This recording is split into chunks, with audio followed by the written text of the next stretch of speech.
ಈ ದಿನ ಪತ್ರಿಕಾಗೋಷ್ಠಿಯನ್ನು ಕರೆದಿರುವ ಉದ್ದೇಶ ಏನು, ಇವತ್ತು ರಾಜ್ಯದಲ್ಲಿ ವಿದ್ಯಮಾನಗಳು ನಡೆಯುತ್ತಿದೆ. ಅದರಲ್ಲಿ ರಾಷ್ಟ್ರೀಯ ನಾಯಕರಾದಂತಹ ಎಐಸಿಸಿ ಅಧ್ಯಕ್ಷರಾದ ಮಲ್ಲಿಕಾರ್ಜುನ ಖರ್ಗೆ ಅವರಲ್ಲಿ ಮತ್ತು ರಾಷ್ಟ್ರೀಯ ನಾಯಕರುಗಳಾದ ಸೋನಿಯಾ ಗಾಂಧಿ, ರಾಹುಲ್ ಗಾಂಧಿ ಮತ್ತು ರಾಜ್ಯದ ನಾಯಕರುಗಳಾದ ಸನ್ಮಾನ್ಯ ಮಾಜಿ ಮುಖ್ಯಮಂತ್ರಿಗಳು ಸಿದ್ದರಾಮಯ್ಯನವರಲ್ಲಿ ಮತ್ತು ಅದೇ ರೀತಿ ಈಗ ಏನು ಹತ್ತಿರದಲ್ಲೇ ಮುಖ್ಯಮಂತ್ರಿಗಳಾಗುವಂಥ ಸನ್ಮಾನ್ಯ ಡಿ ಕೆ ಶಿವಕುಮಾರಲ್ಲಿ ನಾವು ಮನವಿ ಮಾಡಿಕೊಳ್ಳೋದಿಷ್ಟೇ.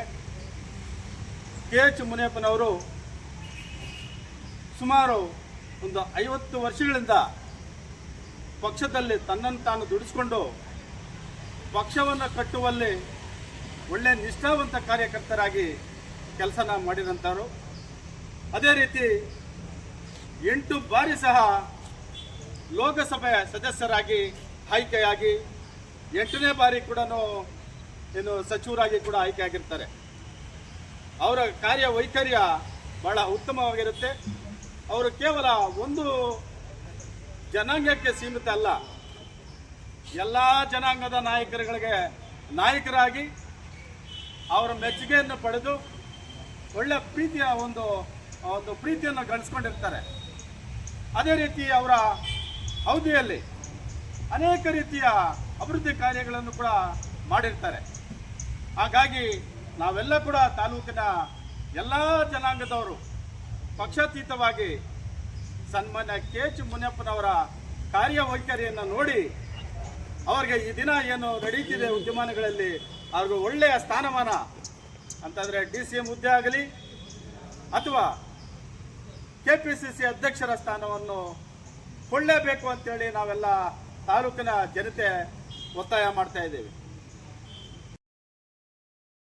ವಾದ್ಯ ಮಿತ್ರರೇ, ಈಗ ಇಲ್ಲಿ ಸೇರಿರುವ ಕಾಂಗ್ರೆಸ್ ಮುಖಂಡರು ಹಾಗೂ ಗೋಪಾಲಣ್ಣವರೇ ಹಾಗೂ ನಮ್ಮ ಕಗ್ನಳ್ಳಿ ಸೀಣಣ್ಣವರೇ, ನಮ್ಗೆ ತಿಳಿದಂಗೆ ಸುಮಾರು ಎಲ್ಲರೂ ಹೇಳಿದ್ದಾರೆ. ಈಗ ಅಣ್ಣವರು 35-40 ವರ್ಷಗಳಿಂದ KH ಮುನಿಯಪ್ಪನವರು ಬಹಳ ಸಂತೋಷವಾಗಿ ಯಾವುದೇ ಕಮ್ಯುನಿಟಿ ಆಗಲಿ ಯಾವುದೇ ಜನಾಂಗಕ್ಕೆ ಯಾವುದೇ ತೊಂದರೆ ಆಗದಿರೋ ಒಂದೇ ಒಂದು, ನನಗೆ ತಿಳಿದ ಮಟ್ಟಿಗೆ ಒಂದೇ ಒಂದು ಅಟ್ರಾಸಿಟಿ ಕೇಸ್ ಇರ್ಲಿಲ್ಲ 45 ವರ್ಷದಲ್ಲಿ ನಮ್ಮ ಕರ್ನಾಟಕ ರಾಜ್ಯದಲ್ಲಿ. ನಮ್ಮ ಒಂದನೇ ಅವನು.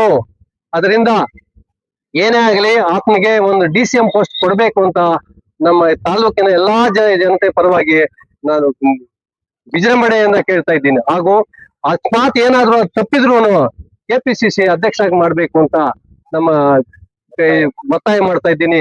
ಈಗ ನಮ್ಮ ರಾಜ್ಯಾದ್ಯಂತ ನಮ್ಮ ಸಿದ್ದರಾಮಯ್ಯನವ್ರಿಗೂ ಹಾಗೂ DK ಶಿವಕುಮಾರ್ ಅವ್ರಿಗೂ ವಂದನೆ ಅಂತ ಹೇಳ್ತಾ ನಾನು ಭಾಷಣ ಮುಗಿಸ್ತಾ ಇದ್ದೀನಿ. ಮಾನ್ಯ ಸಿದ್ದರಾಮಯ್ಯ ಮುಖ್ಯಮಂತ್ರಿ ಅವರಿಗೆ, ಉಪಮುಖ್ಯಮಂತ್ರಿ DK ಶಿವಕುಮಾರ್ ಅವರಿಗೆ ನಾನು ಕೋಲಾರ ಜಿಲ್ಲಾ ಕಾಂಗ್ರೆಸ್ ಸೇವಾದಳ ವತಿಯಿಂದ ನನ್ನ ಒಂದು ಮನವರಿಕೆ ಇಷ್ಟೇ. ಈಗ ಹೊಸದಾಗಿ ಸಚಿವ ಸಂಪುಟ ರಚನೆ ಆಗುತ್ತಿದ್ದು, ಈ ಸಚಿವ ಸಂಪುಟದಲ್ಲಿ ಮಾನ್ಯ ಶ್ರೀ KH ಮುನಿಯಪ್ಪರವರು ಸತತವಾಗಿ 7 ಬಾರಿ ಸಂಸದರಾಗಿ ಆಯ್ಕೆಯಾಗಿ 2 ಬಾರಿ ಕೇಂದ್ರ ಸಚಿವರಾಗಿ ನಮ್ಮ ಜಿಲ್ಲೆಗೆ ಅನೇಕ ಕೊಡುಗೆಗಳನ್ನು ಕೊಟ್ಟು ಉತ್ತಮವಾದ ಅನುಭವಸ್ಥರಾಗಿ ಹಿರಿಯರಾಗಿದ್ದಾರೆ. ಅವರು ಈಗಿನ ಕಾಂಗ್ರೆಸ್ ರಾಜ್ಯ ಸಂಪುಟದಲ್ಲಿ ಆಹಾರ ಸಚಿವರಾಗಿ ಒಳ್ಳೆ ಸೇವೆಯನ್ನು ಸಲ್ಲಿಸಿದ್ದಾರೆ. ಈಗ ಮಾನ್ಯ ಮುಖ್ಯಮಂತ್ರಿಗಳ ರಾಜೀನಾಮೆಯಿಂದ ಹೊಸ ಸಂಪುಟ ರಚನೆ ಆಗುತ್ತಿದ್ದು, ಈ ಸಂಪುಟದಲ್ಲಿ KH ಮುನಿಯಪ್ಪರವರನ್ನು ಪರಿಗಣಿಸಿ ಅವರನ್ನ ಉಪಮುಖ್ಯಮಂತ್ರಿಗಳಿಗೆ ಆಯ್ಕೆ ಮಾಡಬೇಕು ಅಥವಾ ರಾಜ್ಯ KPCC ಅಧ್ಯಕ್ಷರನ್ನಾಗಿ ಆಯ್ಕೆ ಮಾಡ್ಬೇಕಂತ ಹೇಳ್ಬಿಟ್ಟು ಜಿಲ್ಲಾ ಕಾಂಗ್ರೆಸ್ ಕಾರ್ಯಕರ್ತರ ಪರವಾಗಿ, ಮುಖಂಡರ ಎಲ್ಲಾ ತಾಲೂಕಿನ ಹಾಗೂ ಜಿಲ್ಲೆಯ ಕಾಂಗ್ರೆಸ್ ಮುಖಂಡರ ಪರವಾಗಿ ನನ್ನ ಒತ್ತಾಯವನ್ನು ಹೇರುತ್ತಿದ್ದೇನೆ. ಜೈ ಹಿಂದ್, ಜೈ ಕಾಂಗ್ರೆಸ್. ಕಾಂಗ್ರೆಸ್ ಪಾರ್ಟಿಗೆ ಎಲ್ರಿಗೂ ನಮಸ್ಕರಿಸ್ತಾ, ಇಲ್ಲಿ ಸೇರಿರುವ ತಾಲೂಕಿನ ಕಾಂಗ್ರೆಸ್ ನಾಯಕರಿಗೆ ಎಲ್ಲರಿಗೂ ನಮಸ್ಕರಿಸ್ತಾ, ಇವತ್ತಿನ ವಿಶೇಷವಾಗಿ ಹೇಳ್ಬೇಕಂದ್ರೆ ನಮ್ಮ KH ಮುನಿಯಪ್ಪ ಸಾಹೇಬರು 7 ಬಾರಿ ಸತತವಾಗಿ ಕೋಲಾರ ಜಿಲ್ಲೆಯಿಂದ ಪಾರ್ಲಿಮೆಂಟ್ಗೆ ಸದಸ್ಯನಾಗಿ ಕೆಲಸ ಮಾಡಿ ಕಾಂಗ್ರೆಸ್ ಅಲ್ಲಿ ಇಡೀ ದೇಶದಲ್ಲಿ ಬಲಪಡಿಸುವ ಮುಖಾಂತರ 2 ಸಲ ಸಚಿವರಾಗಿ ಇದೇ ಕೋಲಾರ ಜಿಲ್ಲೆಯಲ್ಲಿ ಹೇಮಗಲ್ ಕ್ಷೇತ್ರದಲ್ಲಿ ಕಂಪನಿಯನ್ನು ಕೂಡ ಅವರು ತಂದಿರುವಂತದ್ದು.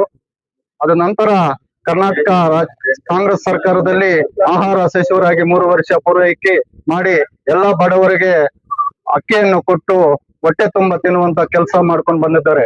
ಸಜ್ಜನ ನಾಯಕರು, ಹಿರಿಯ ಮುಖಂಡರು ಎಲ್ಲ ಕಾಂಗ್ರೆಸ್ ನಾಯಕರನ್ನು ಗುರುತಿಸುವಂತ, ಕಾಂಗ್ರೆಸ್ ಕಾರ್ಯಕರ್ತರನ್ನು ಬಲಪಡಿಸುವಂತ ನಾಯಕರು. ಅವರಿಗೆ ಉನ್ನತ ಸ್ಥಾನ ಏನು ಉಪಮುಖ್ಯಮಂತ್ರಿ ಸ್ಥಾನ ಕೊಡಬೇಕು, ನಂತರ ಏನು ಕೆಪಿಸಿಸಿ ಅಧ್ಯಕ್ಷ ಸ್ಥಾನ ಆದ್ರೂ ಕೊಡಬೇಕು ಅಂತ ನಮ್ಮ ಎಲ್ಲರೂ ತಾಲೂಕಿನ ಜಿಲ್ಲಾ ಅಂತ ಒತ್ತಾಯ ಮಾಡ್ತಾ ಇದ್ದೀವಿ. ಜೈ ಕಾಂಗ್ರೆಸ್.